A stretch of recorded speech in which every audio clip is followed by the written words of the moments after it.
Hello friends, this is your mentor Naveen और एक बार फिर से बहुत स्वागत है आपका हमारे यूट्यूब चैनल, जहां पर हम करवा रहे हैं कॉमर्स के बिजनेस स्टडीज सब्जेक्ट की एकदम पूरी डिटेल के साथ तैयारी।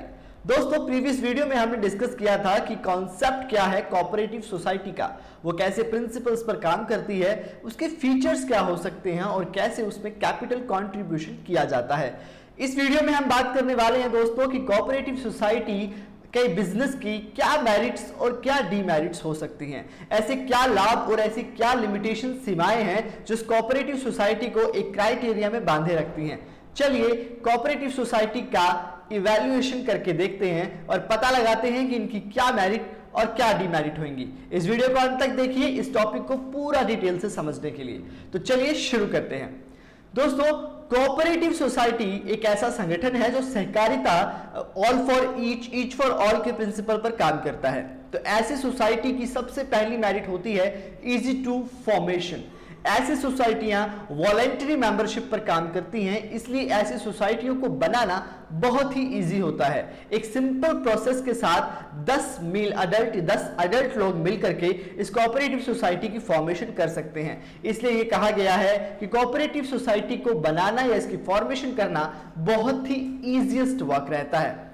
अगर हम इसकी दूसरी मेरिट की बात करें तो आप सभी को पता है कि जब हम लिमिटेड लायबिलिटी के कॉन्सेप्ट को लेकर चलते हैं तो लिमिटेड लायबिलिटी किसी भी ऑर्गेनाइजेशन की एक मेरिट कंसीडर की जाती है, क्योंकि यहां पर पे करने वाला डेब्ट आपके एज पर शेयर तक लिमिटेड होता है। इसलिए cooperative society among all other options एक अच्छा कॉन्सेप्ट माना जाता है, क्योंकि यहां आपकी liability limited as per your shares तक रहती है।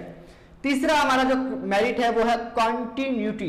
जी हां, हमने पढ़ा है कि पार्टनरशिप में किसी पार्टनर की डेथ, इंसॉल्वेंसी या मैडनेस के कारण उस पार्टनरशिप फर्म की कॉन्टिन्यूटी में कहीं ना कहीं कुछ चेंजेस, कुछ बदलाव आते हैं। डीड समाप्त हो जाती है या दोबारा डीड को रिन्यूअल करना पड़ता है। लेकिन कोऑपरेटिव सोसाइटी फ्रेंड्स एक ऐसा ऑर्गेनाइजेशन है जिस पर किसी भी पार्टनर के, किसी भी मेंबर की डेथ, इंसॉल्वेंसी या किसी भी तरह की मैडनेस से किसी भी इफेक्ट, किसी भी चीज का कोई भी अफेक्ट नहीं पड़ता। So it mean that death insolvency does not affect on that particular organisation. सो अब बढ़ते हैं हमारी फोर्थ कैटेगरी, फोर्थ मेरिट की तरफ, वो है डेमोक्रेटिक सेटअप। डेमोक्रेटिक क्या होता है? प्रजातांत्रिक, जहां पर सबकी सुनी जाएगी, सबके पास वोटिंग राइट्स होंगे। तो यहां it works one man one vote.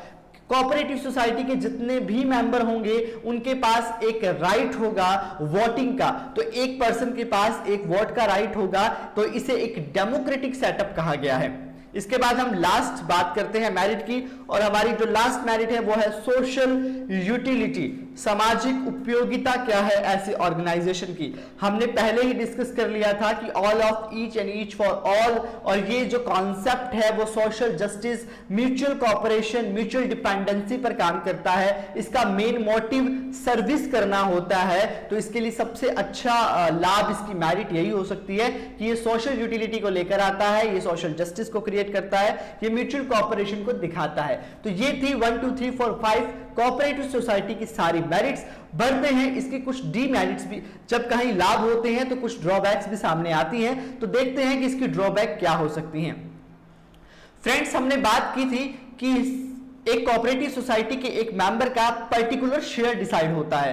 तो अगर 10 लोग भी मिनिमम काम करते हैं तो इतनी बड़ी सोसाइटी में 10 लोगों के काम करने के बावजूद और एक पर्टिकुलर शेयर का क्राइटेरिया होने के बावजूद भी कोऑपरेटिव सोसाइटी ऑर्गेनाइजेशन में जो रिसोर्सेज और जो कैपिटल आती है वो लिमिटेड रह जाती है।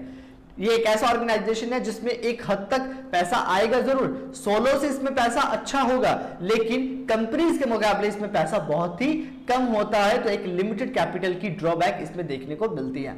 इसके बाद हम बात करेंगे इनएफिशिएंट मैनेजमेंट। ऐसा क्यों लिया गया? देखिए दोस्तों, कोऑपरेटिव सोसाइटी एक ऐसा ऑर्गेनाइजेशन है कि इसके जो भी मेंबर बनते हैं उनको बहुत ही कम सैलरी या बहुत ही कम रेम्युनरेशन पर इसमें ज्वाइन करने को मिलता है। तो जो पर्सन बहुत ही कम रेम्युनरेशन पर इस कोऑपरेटिव सोसाइटी को ज्वाइन करेगा, तो दोस्तों जाहिर सी बात है कि उसके पास मैनेजरियल स्किल्स बहुत ही इफेक्टिव और एफिशिएंट नहीं होंगी, क्योंकि जो पर्सन मैनेजरियल स्किल्स में बहुत ही उत्तम होगा वो ऐसे सोसाइटी सोसाइटीज को कम रेम्यूनरेशन पर ज्वाइन नहीं करेगा। तो कोऑपरेटिव सोसाइटी में ज्वाइन करने वाले मेंबर कहीं ना कहीं अपने सेक्टर में इनएफिशिएंट क्वालिटीज को रखते हैं, तो अकुशल प्रबंधन होना या अच्छे से प्रबंध ना कर पाना भी इसकी एक ड्रॉबैक निकल कर आती है। बढ़ते हैं हमारी तीसरी ड्रॉबैक पर, जो है कॉन्फ्लिक्शन इन डिसीजन। ये बात तो आप सभी को पता है कि जब 4 बर्तन होंगे तो आपस में बजेंगे तो जरूर। तो जब 10 लोग मिलकर एक कोऑपरेटिव सोसाइटी चलाएंगे तो उनके डिसीजन में कॉन्फ्लिक्शंस आना बहुत ही नेचुरल बात होगी। किसी भी एक डिसीजन पर पहुंच पाना उनके लिए एक टाइम प्रोसेस को लंबा करने वाली बात होगी, जिसमें डिसीजन लेने में बहुत समय लग जाएगा और डिसीजन में शायद विचारों में एकता भी नहीं आ पाएगी, जो कि मैंने सामने आपके लिखा है कि मोर पीपल डिफरेंट डिसीजन। जैसे ही लोग बढ़ते चले जाएंगे उनके डिसीजन में भी कॉन्फ्लिक्शंस आना शुरू हो जाएंगे, तो ये भी एक ड्रॉबैक निकल कर आती है। बात करते हैं अगली ड्रॉबैक की, वो है नो मोटिवेशन। नो मोटिवेशन किस तरह से? कोऑपरेटिव सोसाइटीज में नो लिंक होता है। किसमें no link? Efforts and reward में। आपके कार्य और आपके जो परिणाम हैं उनके अंदर प्रयासों और परिणामों में कोई संबंध नहीं बनाया जाता।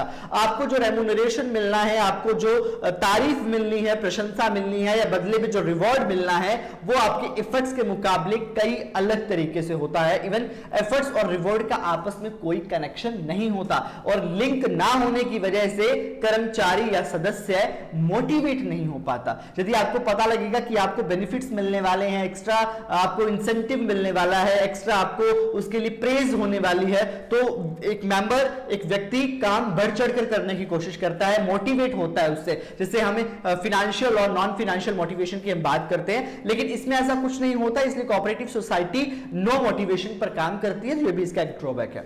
बढ़ते हैं हमारी आज की वीडियो की लास्ट ड्रॉबैक पर, लास्ट डिमेरिट पर, जो है एक्सेसिव गवर्नमेंट कंट्रोल। जैसा कि मैंने क्लियर कर दिया कि इंडियन कोऑपरेटिव सोसाइटी एक्ट 1912 काम करता है, इसके ऊपर एक लीगल एंटाइटी होती है, एक लीगल फॉर्मेशन आती है। तो ऐसी कोऑपरेटिव सोसाइटियों की दोस्तों ऑडिटिंग करना बहुत ही एसेंशियल हो जाता है। तो ऐसी कोऑपरेटिव सोसाइटी की जब ऑडिटिंग की जाती है तो गवर्नमेंट का कंट्रोल ऐसी सोसाइटीज पर बहुत ज्यादा रहता है। तो जब गवर्नमेंट इसमें हस्तक्षेप करती है, जब कंट्रोल करती है, तो एक्सेसिव गवर्नमेंट कंट्रोल होने के कारण भी एक आपको फुल ऑन ट्रांसपेरेंसी रखनी पड़ती है, जिससे भी जो भी एक कोऑपरेटिव सोसाइटी की ड्रॉबैक में कंसीडर किया जाता है। तो दोस्तों मैं उम्मीद करूंगा कि इन दोनों वीडियो से ही आपको कोऑपरेटिव सोसाइटी का पूरा कंसेप्ट समझ में आ गया होगा।